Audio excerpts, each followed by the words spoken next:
مزیدار اور غذائیت سے بھرپور کھانا پکانا چاہتے ہیں؟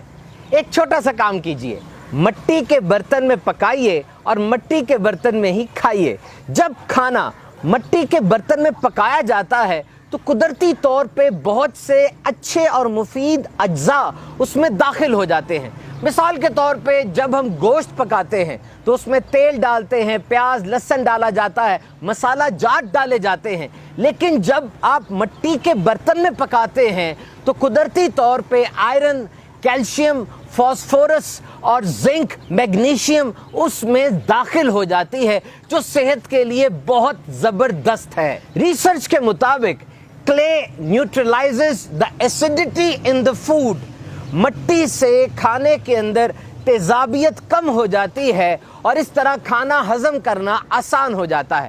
لیکن ایک بات کا خاص خیال رکھیے گا، مٹی کے برتن پر چمکدار تہ نہ موجود ہو، یعنی اس کے اوپر کوئی ایسی لیئر نہ ہو کیونکہ یہ صحت کے لیے نقصان دہ ہو سکتی ہے۔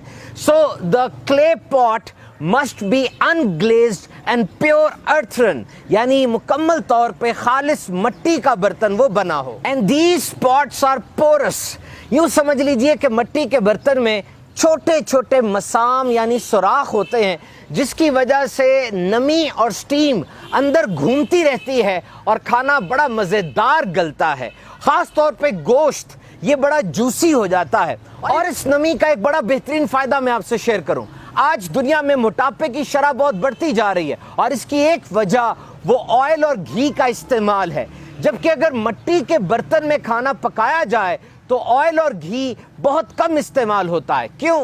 اس لیے کہ سلو کوکنگ پروسیس ہوتا ہے، آہستہ آہستہ کھانا پکتا ہے تو کھانے کے اپنے اندر جو تیل موجود ہے کھانا اسی سے پک جاتا ہے اور اوپر سے زیادہ تیل ڈالنے کی ضرورت نہیں پڑتی۔ ہاں، بہترین طریقہ یہ ہے کہ پکانے سے پہلے مٹی کے برتن کو 15 سے 20 منٹ تک پانی میں بھگو دیں تاکہ وہ پانی کو اچھی طرح اپنے اندر جذب کر لے۔ اور سب سے بڑھ کر مٹی کے برتن انوائرمنٹ فرینڈلی ہوتے ہیں۔ جب مٹی کے برتن پرانے ہو جائیں آپ انہیں پھینک دیں گے تو یہ خود بخود مٹی میں جذب ہو کر ختم ہو جائیں گے، پلاسٹک کی طرح باقی نہیں رہتے، یہ بایو ڈی گریڈیبل ہوتے ہیں اور اس طرح آلودگی کا سبب نہیں بنتے۔ ایک خاص بات مد نظر رکھیے، مٹی کے برتنوں کو بعد میں صابن اور ڈٹرجنٹ سے نہ دھوئیں، اس سے کھانے کے ذائقے میں خرابی آ سکتی ہے۔ اعلیٰ حضرت امام اہل سنت رحمت اللہ تعالی علیہ فرماتے ہیں کہ حضور اقدس صلی اللہ علیہ وسلم سے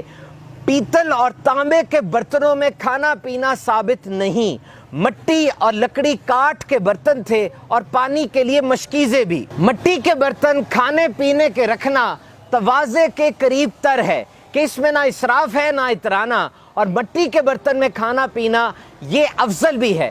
حدیث پاک میں آیا کہ جو اپنے گھر کے برتن مٹی کے رکھے فرشتے اس کی زیارت کریں۔ آئیے ہم بھی نیت کر لیتے ہیں کہ مٹی کے برتن میں کھانا کھائیں گے اور پکائیں گے۔ صلو علی الحبیب صلی اللہ تعالی علی محمد۔